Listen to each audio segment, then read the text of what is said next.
Hey guys, it's been a while since I've uploaded a proper video, and I've been addicted to PokerStars Lite recently, so why not upload a video of me playing PokerStars?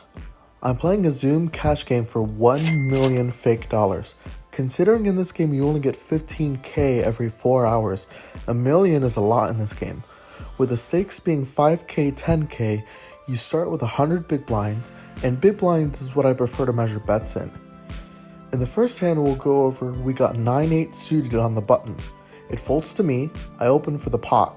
The small blind raises to 10 big blinds. I call in position. The flop comes 7-5-4 with 2 clubs and 1 heart. I got 2 overs, a gutter, and a backdoor flush draw. My opponent down bets to 6 big blinds. I'm not going anywhere for that price, I call. The turn is the king of hearts, giving me the flush draw. The villain bets just shy of 9 bigs. I make the call. The turn is the queen of diamonds. We have an industrial-sized bottle of nothing, but they check. This can mean 2 things.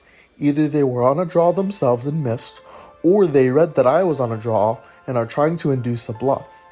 I can't muster the courage to fire, especially if they're trying to trap me, so I give up and check. The villain turns over ace-deuce for the win, which is baffling. Maybe a bluff would have worked. Kind of an unfortunate start to the session as nearly a quarter of my stack is gone. A good chunk of hands later, we pick up jiggities under the gun. I pot it. It folds to the big blind who makes the call. The flop comes ace 8-5 rainbow. We got second pair. They check. Despite seeing an over to our jacks, this ace will connect with my under the gun raise range better than it'll connect with their big blind defense range. I bet exactly half pot. They fold, and we get a little back. The very next hand, we get dealt pocket kings in the big blind. The small blind raises to 4, I 3-bet to 10. They call, and the flop comes 10-6-4 all clubs. We got an overpair and a draw to the second nuts. They check, and I down bet to 6. They fold, and we're slowly but surely coming back. A good bit later, we get dealt ace-9 suited on the button, and it folds to us. According to my favorite chart for 6-handed poker, we're supposed to open any suited ace in any position. That's what we do. I open for the pot. The big blind defends, and we see king 7-6 with 2 clubs. We got nothing but an over, but still, I like seeing the king for the same reason as the pocket jack's hand. It's going to connect better with my range than theirs. To that end, I down bet to 3 bigs. They eventually make the call, and the turn is the ace of clubs. The most obvious draw gets there, but we improve to top pair. They check again, and this time I'm on club watch, so I check back. The river is the 8 of diamonds. 10-9 now makes a straight, but my opponent would have had to call with nothing but a gutter, so I'm not convinced that's what they have. This makes their pot size bet look more like a bluff to me, especially being a pot size bet. I'm not convinced they have 10-9 or clubs, so I call with my top pair. I'm happy to report that my assessment of the situation was correct. They don't have 10-9 or clubs, but they do have 9-5 for the straight. My opponent made a very gutsy call having nothing but a draw to the second nut. It paid off for them. Now why they called pre, I have no idea, but either way, nice hand, nice hand. Next we're dealt king queen in the hijack. The under the gun player raises to about 3.5. I call. Everyone else folds, and we see jack 6-6 rainbow. They make a tiny bet of 1.6.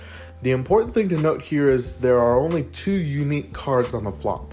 The 2 6s make it less likely that our opponent is holding a 6, so realistically the only hands that are beating us right now are hands containing a jack and hands containing an ace.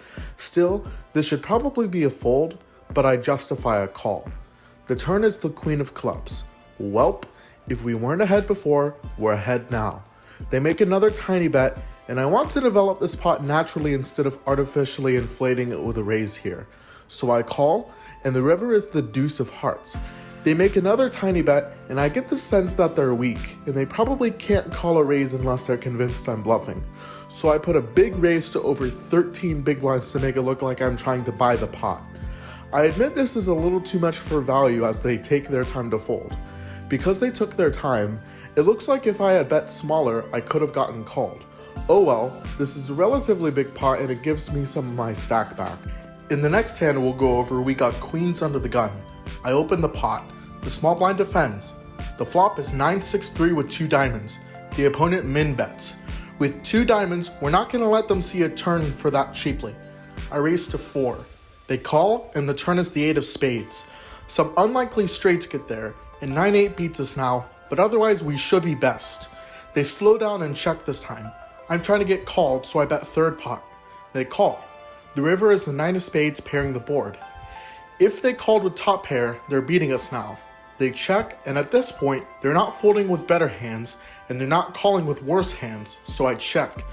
They turn over 6-5, so the turn gave them a gutter, but thankfully they missed the river. I take it down. A couple of hands later, we pick up king-queen again, this time in the small blind. I raise to 4, the big blind defends. The flop is 7-7-5 with 2 spades. We got 2 overs. I check hoping it gets checked back, but the villain bets half pot. When you're calling to defend your big blind, especially against the small blind, you're going to have a wider range than normal. On the one hand, they're occasionally going to be playing hands that connect well with this flop. But on the other hand, they might think I raised in the small blind light, as people often do, and they could have a similar hand to mine.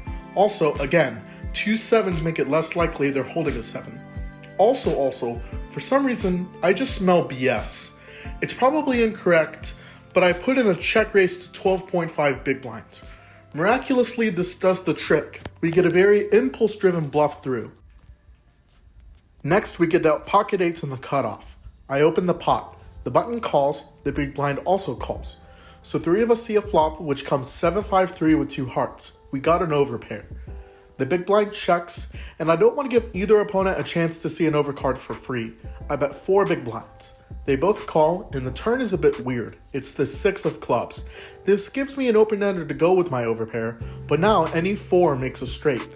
The big blind and I both check, and the button promptly takes the betting lead and puts in half the pot. This makes the big blind fold, but I'm a lot more reluctant to do so. I don't think many people are going to call pre with many 4s. With no overs on the board, I could easily still have the best hand, and even if I don't, I have some outs. I make the call. The river is the king of hearts completing the flush draw. I check, really hoping it gets checked back. Nope, the button bets 10.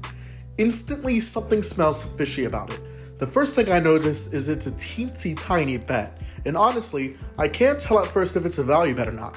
But then the second thing I notice is the flush draw completing doesn't scare them in the slightest. This could be an indicator that they're trying to represent the flush. But on the turn, it seemed they were trying to represent the straight. So their story changed from a straight to a flush, and this is an indicator that it might be a bluff. The other possibility is they were semi-bluffing with a flush draw and got there on the river. But honestly, if that's the case, why would you attempt to semi-bluff when there's 4 to the straight?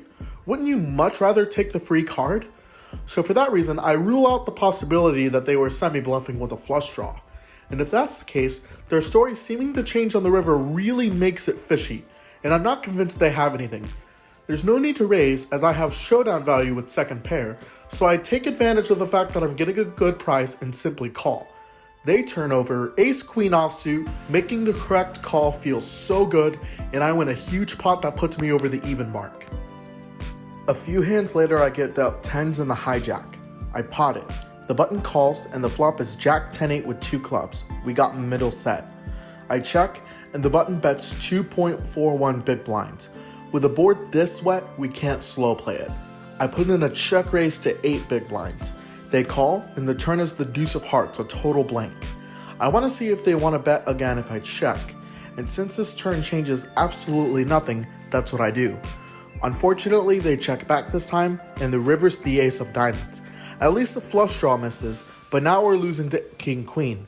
Still, I want to get value out of hands containing an ace, so I bet 8. They call, and the set of 10s is good as the opponent mucks. We run cold for a little bit before picking up ace-5 suited on the button. The hijack raises to 3, I call in position, everyone else folds. The flop is ace-3-3 with 2 diamonds. We got top pair on a paired board with no kicker. Beaver Tim here bets about 3.5 big blinds, and I'm not folding top pair yet, I call. The turn is the king of spades, so my kicker problems mostly go away, and unless they have a 3 or exactly ace-king, we chop if they have an ace. They check, we check behind. The river is the 8 of spades.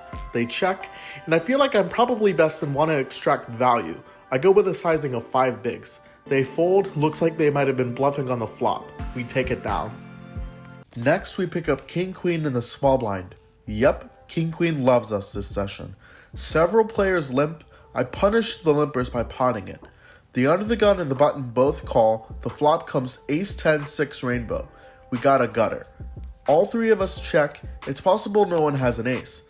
And if that's the case, the turn being the king of spades makes me reasonably happy, though queen jack is a very real possibility. I check, and this time the under the gun min bets, and the button snap folds. I'm a little worried they're trying to induce a raise, so I simply call. The turn is the ace of clubs, and I like seeing that because it's one less ace my opponent can have. I check, they check back, and we win it. A little while later, we're dealt 5-4 in the big blind. It folds to the small blind who limps, and I check. The flop comes 7-5-4 with 2 clubs. Wasn't expecting to make a hand with 5-4, but here we are. They check, and I bet 2. They fold, and in hindsight, I probably should have checked to feign weakness. Next, we're dealt jacks again, this time on the button.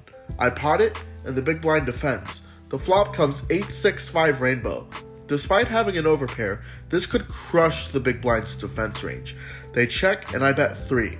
They min-raise to 6, which admittedly should have rang alarm bells, but for some reason it didn't, and I call. Now the turn is the 4 of clubs, completing the rainbow, but putting 4 to the straight out there.